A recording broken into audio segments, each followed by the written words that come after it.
부터 요나서 강해를 몇 주 동안 또 시작을 하고자 합니다. 지난 시간까지 디모데전서와 디모데후서 강해를 16차례에 걸쳐서 또 마쳤습니다. 오늘 요나서를 시작하면서 요나서 1장의 본문의 말씀을 바로 직접 강해하면서 하나님 말씀을 전하려고 합니다. 요나서는 우리 1절에 있는 말씀대로 아미떼의 아들 선지자 요나에게 임하신 하나님의 말씀의 기록입니다. 요나서를 모르는 그리스도인은 아마 아무도 없을 것입니다. 요나서는 물고기 뱃속에 사흘 동안 있었던 것으로 유명한 말씀입니다. 불순종한 요나가 하나님의 말씀에 순종하지 않아 고집을 피울 때 하나님께서 물고기를 준비하사 그 물고기 뱃속에서 사흘 동안 있다가 다시 살아난 아주 기적 같은 그런 이야기가 기록이 되어 있습니다. 그래서 적지 않은 사람들이 신학자들뿐만 아니라 일반 그리스도인들도 이 요나서를 전설의 이야기나 설화의 이야기 또는 상상 속의 비유의 이야기로 생각하기도 합니다. 그러나 요나는 역사 속의 실존 인물이며 요나서 역시 역사 속에 실제로 벌어졌던 역사의 기록입니다.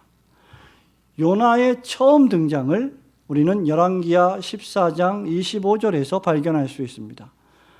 열왕기하 14장 25절은 이렇게 기록합니다.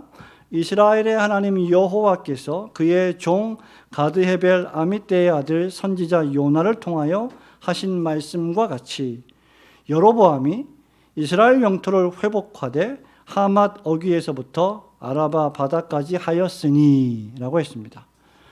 이처럼 선지자 요나는 예수님이 사람의 몸을 입고 이 땅에 오시기 약 790년 전, 그러니까 지금부터 약 2800년 전에 여로보암 왕이 북이스라엘을 통치할 때 활동했던 선지자 가운데 하나입니다. 역사적 실존 인물입니다. 우리 예수님께서도 마태복음 12장 39절과 40절에서 요나가 역사적 실존 인물임을, 그리고 요나가 실제로 물고기 뱃속에 사흘 동안 있었음을 이렇게 밝히고 계십니다. 예수께서 대답하여 이르시되 악하고 음란한 세대가 표적을 구하나 선지자 요나의 표적밖에는 보일 표적이 없느니라. 요나가 밤낮 사흘 동안 물고기 뱃속에 있었던 것 같이 인자도 밤낮 사흘 동안 땅속에 있으리라 라고 말씀하시므로 요나의 이야기가 단순히 불순종한 요나에게 임한 역경이 아니라 요나를 통하여 모든 인류의 죄악을 용서하시고 구원하시려는 메시아 예수 그리스도의 사역을 보여주는 원대한 계획이 있음을 우리는 또 보게 됩니다. 그런데 요나서는 1절, 2절, 3절 계속해서 볼 때 3인칭으로 자기 자신을 지칭하고 있습니다.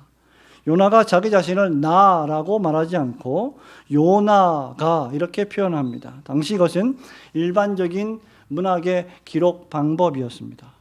히브리어로 요나는 이요나라고 하는 발음인데 비둘기라는 뜻을 가지고 있습니다. 그리고 그의 아버지 아미떼는 하나님의 진리라고 하는 뜻을 가지고 있습니다.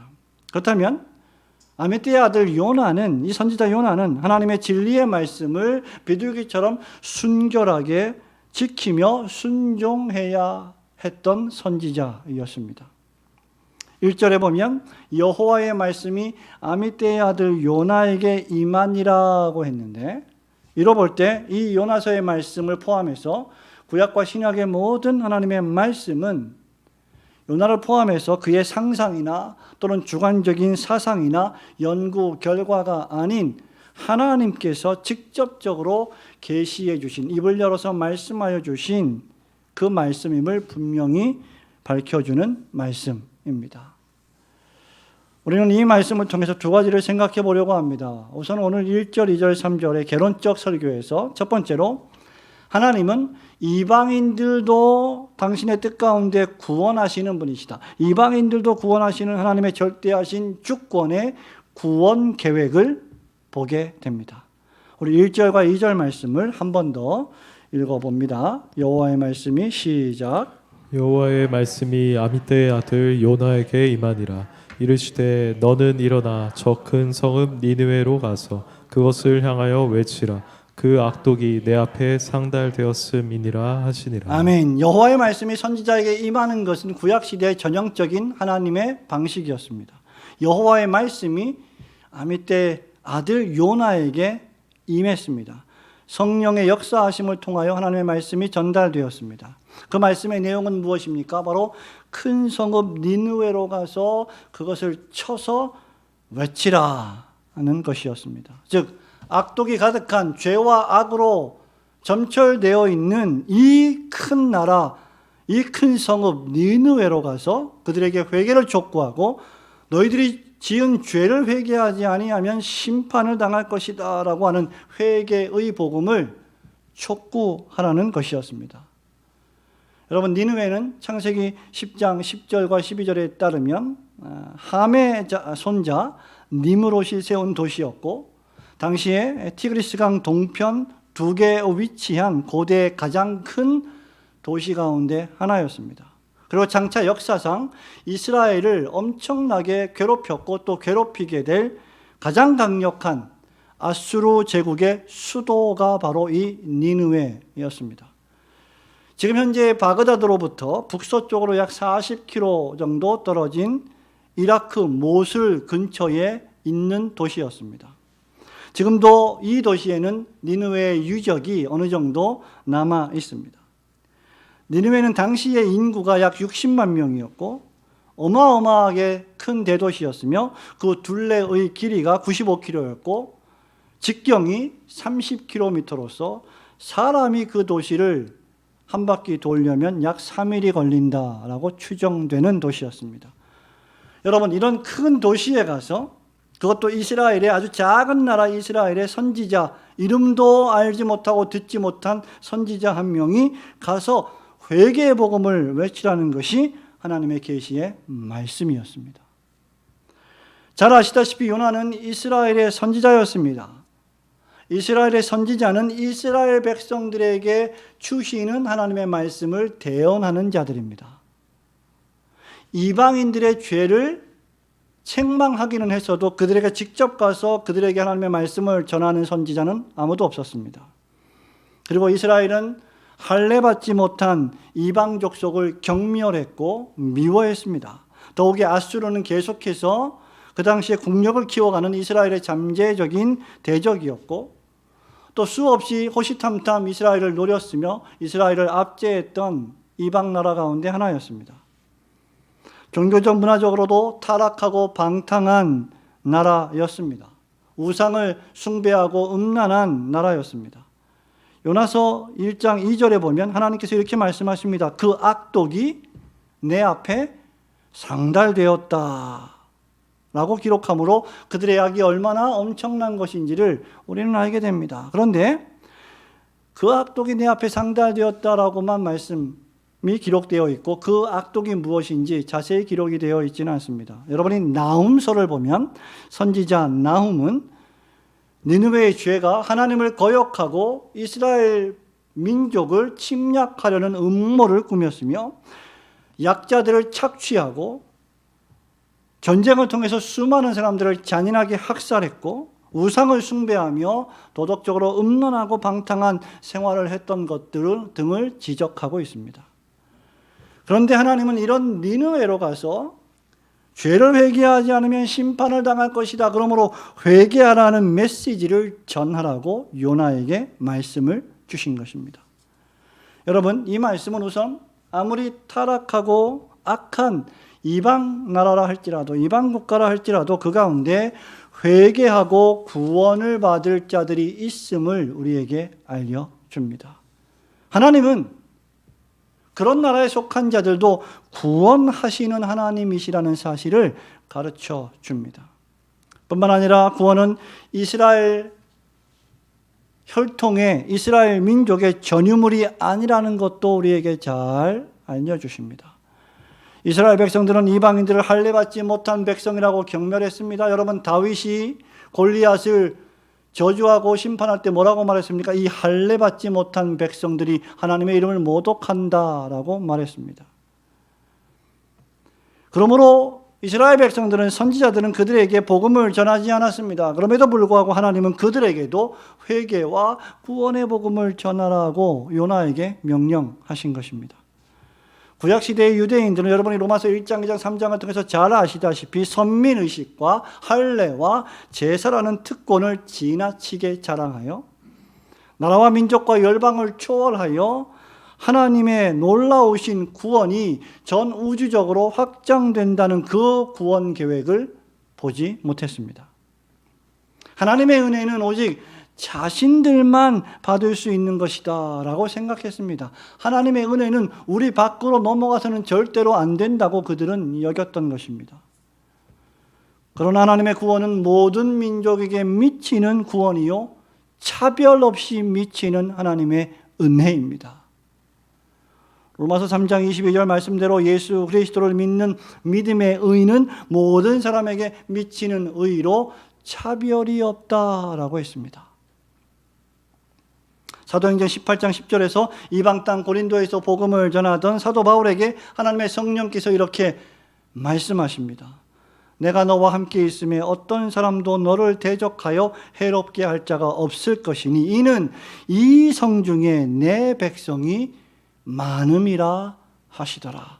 이방 나라 고린도에도, 이방 도시 고린도에도 하나님이 택한 백성들이 있었기에 바울 너는 거기서 복음을 전해야 한다라고 말씀하시는 것입니다. 이것은 창세기 12장에서 여러분이 이미 읽은 말씀처럼 땅의 모든 족속이 너로 말미암아 복을 얻을 것이라고 하는 아브라함에게 주신 언약의 성취이기도 합니다. 요나서 3장 10절에 따르면 요나가 가서 결국 하나님의 손에 붙들려 가서 회개를 촉구하고 죄에 대한 심판을 경고하자 니느웨가 회개했습니다. 그리고 그 악한 길에서 떠나 요나서 3장 10절에 따르면 그들에게 하나님이 내리시려던 재앙을 내리지 않으시고 그들을 구원하셨습니다. 그러므로 여러분, 어떤 의미에서 사람의 생각과 뜻과는 다른 하나님의 우주적인 구원 계획을 굳게 믿으시고 여러분들이 할 수 있으면 모든 사람들에게 항상 복음을 전하는 성도들이 되시기를 주님의 이름으로 축원합니다. 두 번째로 이 말씀은 하나님의 주권을 싫어하여서 점점 더 하나님으로부터 도망치는 선지자 요나를 우리에게 보여주고 있는데 이것은 일반 모든 사람들의 타락한 상태라는 것을 우리에게 또한 깨닫게 해줍니다. 여호와의 얼굴을 피하려고 라고 하는 말은 여호와 하나님의 주권적인 통치와 그 뜻이 싫어서 점점 하나님으로부터 멀리 도망치는 선지자 요나의 모습을 보여주는 한 구절의 말씀입니다. 여러분 3절 말씀을 한 번 더 읽어보겠습니다. 그러나 요나가 시작. 그러나 요나가 여호와의 얼굴을 피하려고 일어나 다시스로 도망하려 하여 욥바로 내려갔더니 마침 다시스로 가는 배를 만난지라. 여호와의 얼굴을 피하여 그들과 함께 다시스로 가려고 배 삭슬 주고 배에 올랐더라. 아멘. 여러분은 이 말씀 너무나 잘 알고 계시는 말씀입니다. 그리고 이 이후에 어떤 일이 벌어졌는지도 이미 어느 정도 성경을 읽으신 분들이라면 다 예측 가능한 말씀입니다. 니느웨 구원에 대한 하나님의 말씀을 듣자 요나는 여호와 하나님의 얼굴을 피하려고 3절에 이렇게 기록이 되어 있습니다. 여호와의 얼굴을 피하려고 다시스로 도망가려 했습니다. 그 이유가 3절에는 나오지 않습니다. 그리고 1장에도 나오지 않습니다. 2장에도 나오지 않습니다. 3장에도 나오지 않습니다. 3장 마지막 4장 1절 2절에 가서야 비로소 그 이유가 나옵니다. 분명한 사실은 요나가 하나님의 명령의 말씀을 싫어해서 순종하고 싶어 하지 않았다는 것은 분명합니다. 하나님은 요나에게 니느웨로 가라고 했는데 요나는 다시스로 도망하려 했습니다. 요나는 지금 이스라엘에 있었고 북이스라엘에 있었고 그리고 니느웨는 여러분이 보실 때 여러분의 오른쪽 즉 동쪽이죠. 동쪽 이스라엘에서 약 800km 정도 떨어져 있는 동쪽에 사람이 한 달 반 정도를 여행해야 도착할 수 있는 도시에 가라고 명령하셨습니다. 그런데 요나는 오히려 그 반대로 지금의 스페인에 있는 무역 항구 도시인 어디로 도망치려 했습니까? 다시스로. 무려 니느웨로 가는 거리의 5배나 되는 더 먼 곳으로 그는 도망하려 했던 것입니다. 동쪽에 위치한 니느웨로부터 가장 정반대로 더 먼 서쪽으로 그는 가려고 한 것입니다. 이유는 요나가 악독한 이방 나라 니느웨에 하나님 말씀을 전해서 그들이 혹시라도 회개하고 돌이킬까 봐 대단히 싫어했던 것입니다.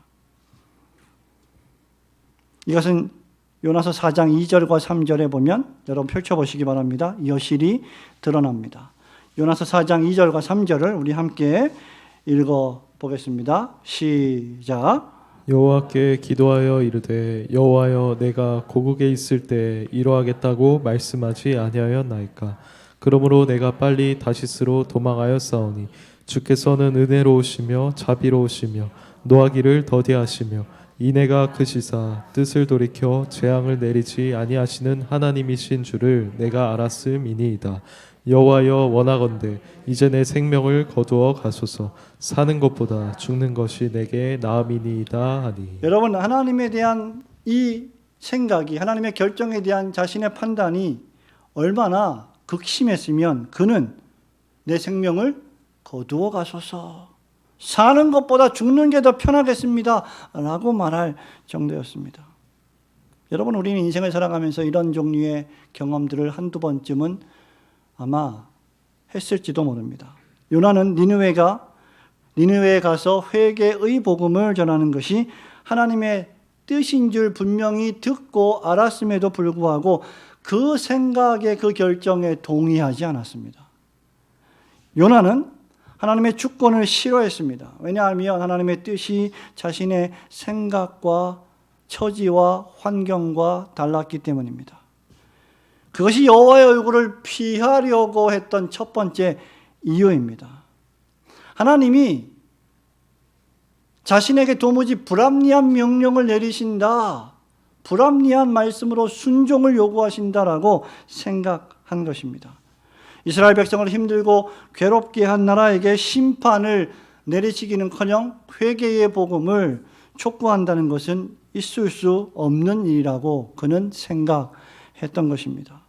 즉 요나는 구원하시는 하나님의 사랑과 자비를 다른 사람들과 공유하려 하지 않으려는 선민의식에 사로잡혀 있었던 이스라엘의 선지자였습니다. 또 하나의 이유는 여호와의 얼굴을 피하려고 다시스로 갔던 또 다른 이유는 니느웨가 그 당시에 대단히 큰 성읍이었기 때문입니다. 여러분 2절을 보십시오. 너는 일어나 뭐라고 말씀하십니까? 저 큰 성읍 니느웨로. 여러분, 하나님이 보실 때 성읍이 크면 얼마나 크겠습니까? 하나님 앞에서, 온 천지 만물을 창조하신 하나님 앞에서 나라를 심기도 하고 뽑기도 하시는 하나님 앞에서 성읍이 크면 얼마나 크겠습니까? 그런데 하나님이 저 큰 성읍이라고 묘사하십니다. 비록 이스라엘 백성들이나 선지자들이 하나님의 선택을 받은 민족이기는 하지만 그 물리적 영토는 이스라엘은 대단히 작았고 늘 외세의 침입을 받았습니다. 그들에 비해 이방 나라는 강성해 보였고 크게 보였습니다.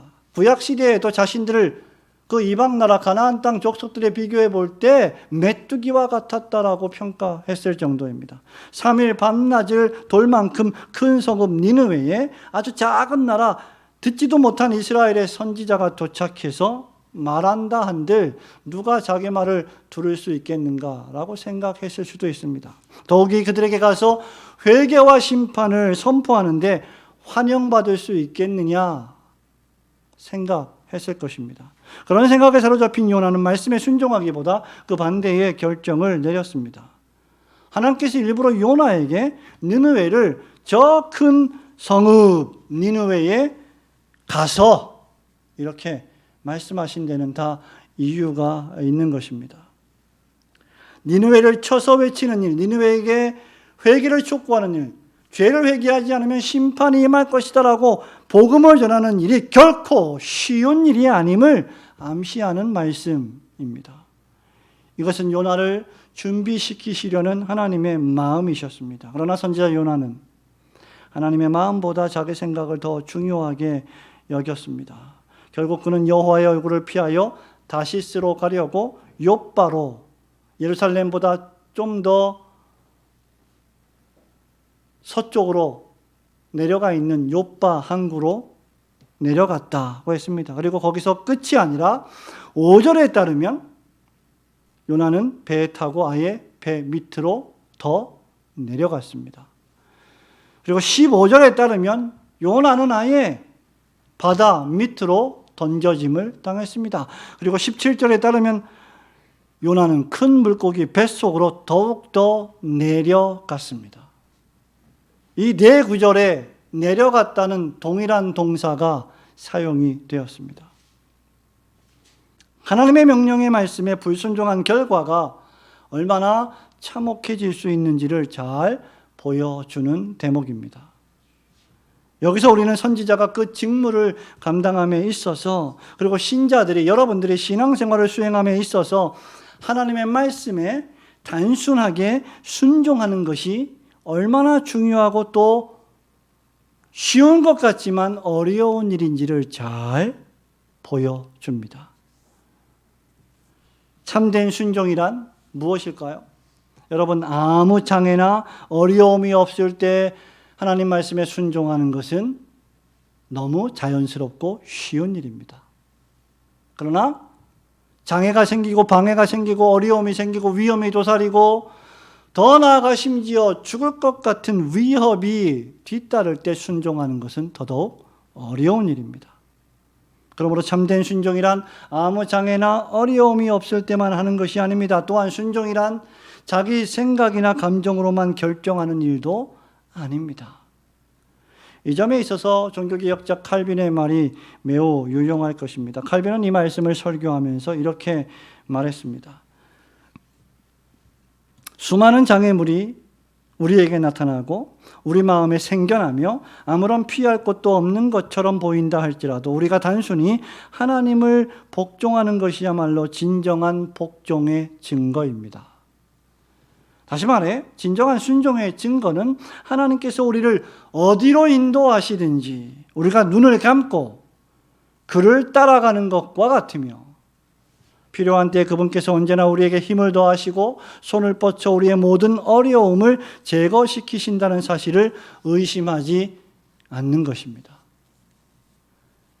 그렇기에 다윗처럼 내가 사망의 음침한 골짜기를 거닐지라도 해를 두려워하지 않을 수 있는 것입니다. 왜냐하면 주께서 나와 함께 그 눈물 골짜기, 사망의 음침한 골짜기에 같이 계시기 때문입니다.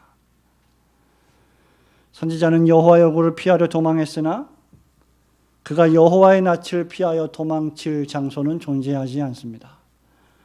역사와 우주와 만물에 대한 여호와의 통치가 미치지 않는 곳은 단 1cm도 존재하지 않기 때문입니다. 시인은 시편 139편 7절과 10절에서 이렇게 노래합니다.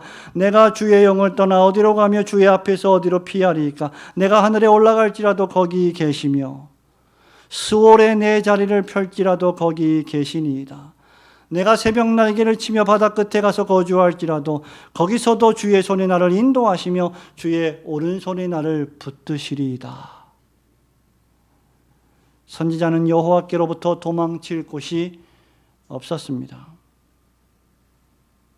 욥바로 내려가고 배를 타고 배 밑창으로 내려가도 하나님은 거기 계셨고, 바다에 던지올 때도 하나님은 거기 계셨고, 물고기를 준비하신 분도 하나님이시고, 그 물고기를 명하여 다시 요나를 토해내라 하신 분도 여호와 하나님이십니다. 요나는 하나님의 통치하시는 방식, 결정하시는 결과가 마음에 들지 않았습니다. 그렇게 그 통치를 벗어나고 싶었고, 그 결과가 가능하면 하나님께로부터 멀리 떠나는 것이었습니다. 그래서 그는 다시스로 가는 벳사까지 이미 한번 생각해 보십시오, 여러분. 한 달 보름 그 이상 2달, 석 달이나 걸려야 도착할 수 있는 다시스로 가는 뱃삭시 얼마나 비쌌겠습니까? 그 뱃삭을 이미 지불하고 배에 올라타기까지 했던 것입니다. 우리는 사실 하나님께서 우리를 부르실 때 어떤 때는 그 부르심이 너무나 버겁고 무거워서 부담스럽게 느껴질 때가 있고 하나님께로부터 도망칠 때가 있습니다. 저도 그런 경험이 종종 젊을 때도 있었습니다. 주일학교를 맡아서 아주 젊은 나이에 사역을 하는데 이 사역이 너무나 무겁고 버거워서 우리의 선배들이 그렇게 훌륭하게 정말 대단히 큰 일들을 많이 했는데 그것에 비하면 나는 너무나 초라하고 별 볼 일 없기에 그런 모든 것들을 그냥 다 던져버리고 도망치고 싶었던 마음이 종종 들었습니다. 또는 하나님의 부르심과 말씀하심과 그 처사가 어떤 경우에는 매우 불합리하게 느껴져서 하나님 말씀을 믿지 않고 그로부터 더 멀리 도망치려 하기도 합니다. 하지만 선지자 요나가 본서에서 자신의 이야기를 통해서 우리에게 잘 보여주듯이 여호와의 얼굴을 피하여 도망할 곳은 아무것도 없습니다.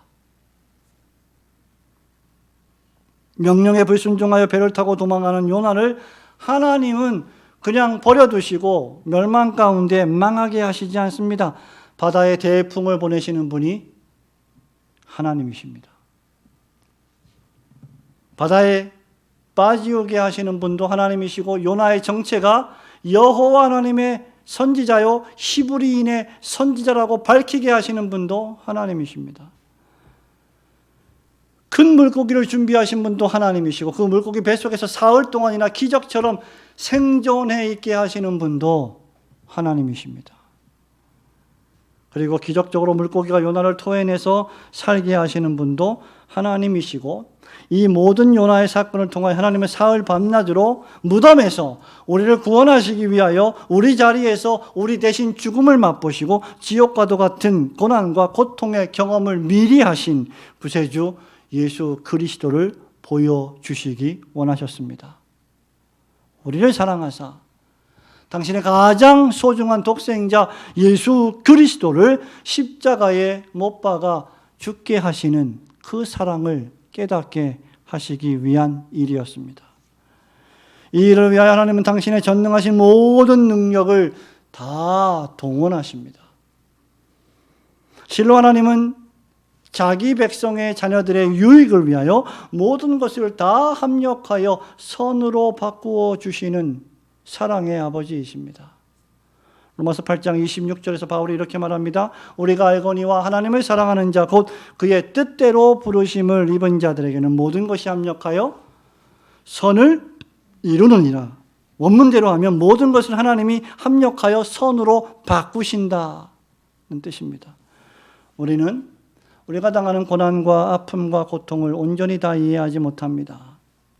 그러나 우리가 확실히 알고 있고 또 믿어야 하는 것은 우리 삶에 어떤 일이 펼쳐진다 할지라도 하나님이 다 보고 계시며 하나님이 하신 말씀은 진리이며 하나님은 만물과 당신의 자녀들과 교회를 위하여 그 마음의 뜻을 그대로 역사하시고 다스리시는 분이시라는 사실입니다. 당신의 자녀들과 교회를 위하여 만물을 그 마음의 뜻대로 통치하시는 전능하신 하나님, 그분을 우리는 믿고 있습니다. 알고 있습니다.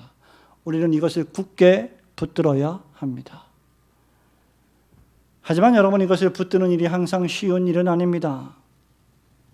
막상 우리에게 직접 그런 일이 벌어지고 그런 고통과 고난이 임한다면 우리도 어쩔 수 없이 요나처럼 그렇게 멀리 떠나버릴지도 모르는 사람이 될 수도 있을 것입니다. 선지자 요나가 그것을 붙들지 못하고 하나님의 낯을 피하여 다시스로 도망했다는 것이 그것을 잘 보여줍니다.